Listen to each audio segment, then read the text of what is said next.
పల్నాడు జిల్లాలోని ప్రభుత్వ మెడికల్ కళాశాలల ప్రైవేటీకరణను వ్యతిరేకిస్తూ పల్నాడు జిల్లా వైఎస్ఆర్సీపీ ఎస్సీ సెల్ అధ్యక్షుడు కొమ్ము చంద్రశేఖర్ ఆధ్వర్యంలో నిరసన కార్యక్రమంలో మల్లమ్మ సెంటర్ నుంచి అంబేద్కర్ విగ్రహం వరకు ర్యాలీ నిర్వహించి నిరసన తెలిపి అనంతరం డాక్టర్ బిఆర్ అంబేద్కర్ విగ్రహానికి వినతి పత్రం అందించిన పల్నాడు జిల్లా YSR Congress party working president మాజీ శాసనసభ్యుడు doctor Gopireddy Srinivasa Reddy, YSR Congress party PSC member Vinukonda మాజీ శాసనసభ్యుడు శ్రీ బొల్లా బ్రహ్మనాయుడు ఈ కార్యక్రమంలో పాల్గొన్న జిల్లా పదవుల్లో ఉన్న నాయకులు, ఎస్సీ నాయకులు, కార్పొరేటర్లు, ముఖ్య నాయకులు, కార్యకర్తలు పాల్గొన్నారు.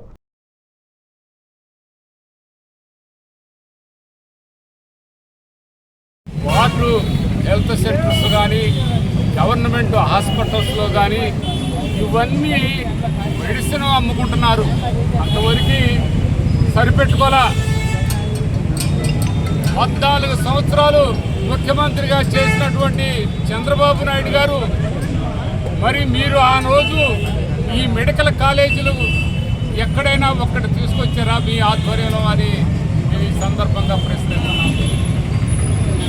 వైఎస్ఆర్ కాంగ్రెస్ పార్టీ అధికారంలో ఉండగా, మా వైఎస్ జగన్మోహన్ రెడ్డి గారు సీఎంగా ఉండగా పూర్తి స్థాయిలో 17 మెడికల్ కాలేజీలు ఈ రాష్ట్రానికి తీసుకొచ్చినటువంటి ఘనత జగన్మోహన్ రెడ్డి గారు.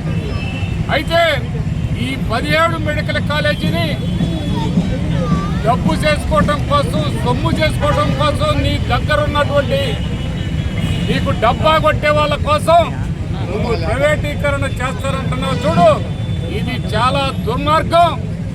ఇది ప్రతి పేదవాడు నిన్ను ద్వేషించే రోజు ఈరోజు అని సందర్భంగా తెలియపరుస్తున్నాను. పేదవాళ్ళందరూ కూడా మెడికల్ కాలేజీలు, ఆ మెడికల్ కాలేజీల్లో ఉన్న హాస్పిటల్స్కి పేదవాళ్ళందరూ కూడా చేరి వైద్య సదుపాయం అవకాశాలు కల్పించుకున్న పరిస్థితి.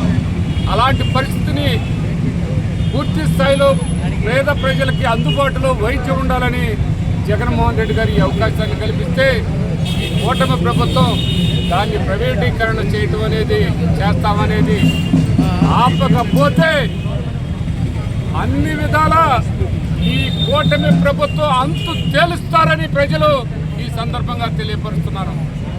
మీరు అదే విధంగా ఆ నిర్ణయాన్ని వెనక్కి తీసుకోకపోతే మీకు పుట్టగతులు ఉండవన్న సంగతి మరొకసారి సందర్భంగా తెలియపరుస్తున్నాను.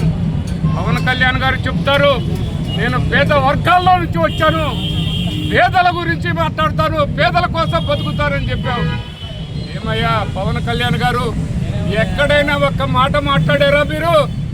ఆ మాట్లాడే ఆ ధైర్యం మీకుందా? జగన్మోహన్ రెడ్డి గారు మాట్లాడుతుంటే మీరు మాట్లాడారు, నాకు ధైర్యం దమ్ము అన్నీ ఉన్నాయని. ఇప్పుడు చంద్రబాబు నాయుడు గారి మీద మీ ధైర్యాన్ని, మీ దమ్ముని, మీకున్న అధికారాన్ని, మీకు ప్రజా బలం ఉందని చెప్పావు. ఆ ప్రజా బలాన్ని మీరు ఒక్కసారి ప్రజల తరఫున మాట్లాడాలి, పేదల తరఫున మాట్లాడాలని పవన్ కళ్యాణ్ గారికి ఈ సందర్భంగా తెలియపరుస్తున్నాను. ఇంకా వాడు చెప్పాలండి, వాస్తవంగా అండి అన్నీ దోపిడీ చేసుకుంటున్నారు. మీ ఎమ్మెల్యేలతో సహా, మీ మంత్రులతో సహా, మీ అబ్బాయితో సహా, మీతో సహా, పవన్ కళ్యాణ్ గారితో సహా దోపిడీ చేసుకుంటున్నారు. మరి పేదవాళ్ళకి అందుబాటులో ఉన్న వైద్యాన్ని కూడా దోపిడీ చేయాలనుకోవడం చాలా దుర్మార్గం అండి. ఒక్కసారి మేము అడుగుతూ ఉన్నాం,